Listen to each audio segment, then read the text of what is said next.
Lorsque les policiers arrivent dans cette rue, allez là, leur voiture banalisée est immédiatement prise pour cible. Autour d'eux, une quarantaine d'individus. Sur cette image, l'un d'eux ici en noir les vise.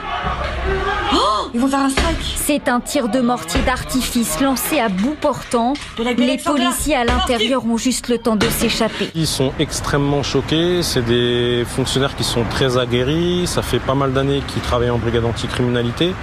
Et c'est la première fois qu'ils subissent des faits d'une telle violence. Et pour réagir à cette agression et à la visite ce soir de soutien de Gérald Darmanin à Créteil, nous accueillons Jean-Christophe Couvi. Bonsoir monsieur. Bonsoir. Vous êtes secrétaire national du syndicat CGPFO et je vous regardais écouter avec beaucoup de gravité ces propos qui forcément heurtent. Oui, bah écoutez, déjà ma première impression, alors mes premiers sentiments vont vers mes 3 collègues là qui ont été blessés, qui, je pense, se sont crus voir mourir. Parce que ce qu'on montre pas, et ce qui est normal, il y a une enquête en cours, mais c'est que effectivement c'était un acte volontaire. Quand les collègues sont arrivés dans la cité, en fait, parce qu'ils étaient appelés, derrière, ça s'est refermé derrière eux. Enfin, c'était vraiment un vrai guet-apens qui était préparé. Et quand ils ont commencé, enfin les voyous, faut appeler ça des voyous, sans foi ni loi, ont commencé à lancer des mortiers d'artifice pour les tuer, pour les blesser, même les tuer.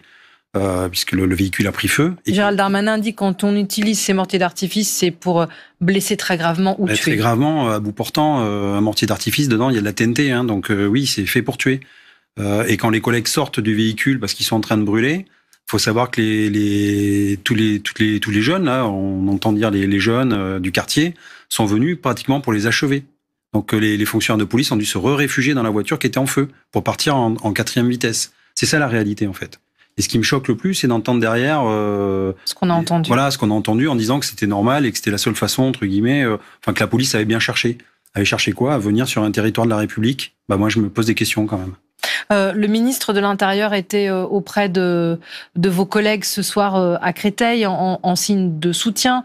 Il a qualifié ce qui s'est passé de tentative d'assassinat. Est-ce que sa présence, ce soutien, ce déplacement, on sait que c'est un vrai sujet lourd, hein, les agressions contre les forces de l'ordre ces dernières semaines, ça a du poids, ça compte pour votre profession?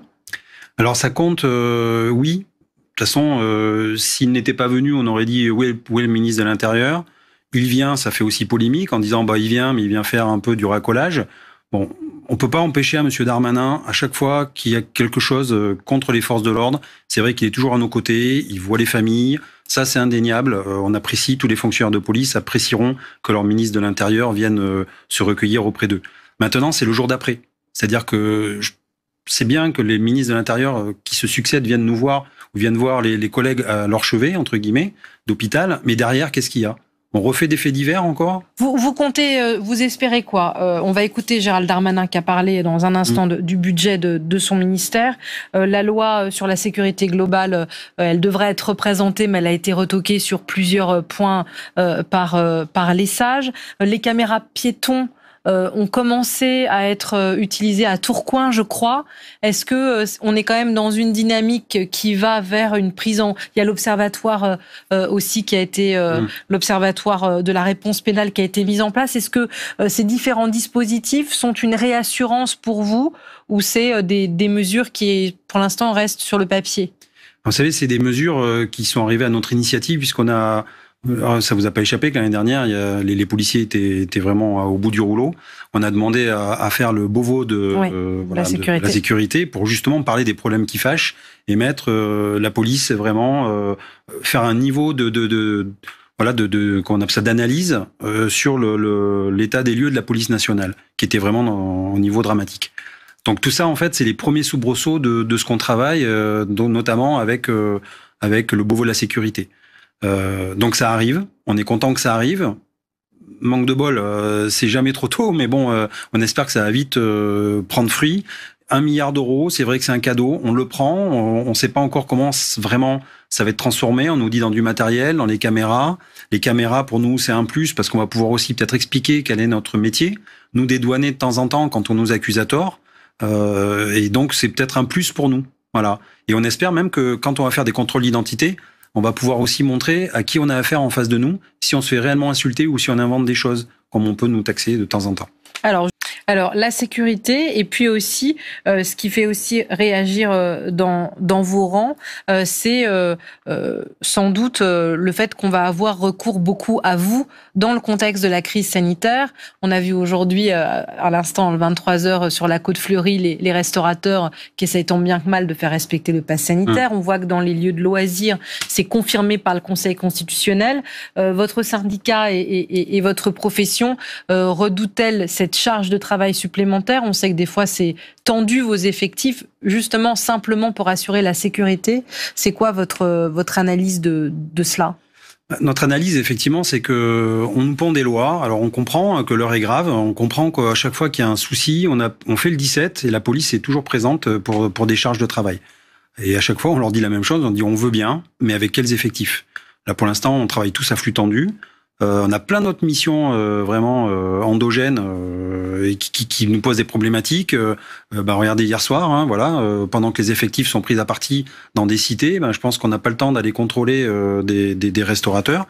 Après, on a la lutte contre les stupes, les violences conjugales. Enfin, on a plein de choses comme ça qui pour nous sont prégnants et qu'on n'arrive pas déjà à régler. Et là, on va nous donner une charge supplémentaire, aller faire des contrôles dans les restaurants pour voir, déranger les gens, savoir s'ils ont bien leur passe sanitaire à jour. Ça va créer des tensions. Enfin voilà. Alors, on fait un Beauvau de la sécurité pour montrer, souligner qu'on doit se rapprocher de la population, pour gagner un petit peu, pour regagner le lien qui a été coupé, fraternel avec la. Et là, vous redoutez que ça vous oppose à nouveau. On se dit, encore une fois, on va avoir le mauvais rôle. On va venir déranger les gens, on va venir les oppresser. On va venir, voilà, j'ai du mal. Et puis, comment on va organiser tout ça? Alors, les contrôles, je sais que ça peut se faire de temps en temps, spontanément. Après, s'il faut aller vérifier que les gens sont bien chez eux, qu'il faut maîtriser, enfin voilà, on va prendre un véhicule avec 3 fonctionnaires pour voir si une personne est bien chez elle. Ou alors, on va faire, comment dire... On va demander à faire des trajets avec des pointages pour voir si toutes les personnes sont là. Enfin, ça va être super compliqué à réaliser. Franchement, je sais pas. Entre le politique qui a une idée et la transformation sur le terrain, il y a un gap et ça, je sais pas comment on va le faire. Eh bien, on suivra ça.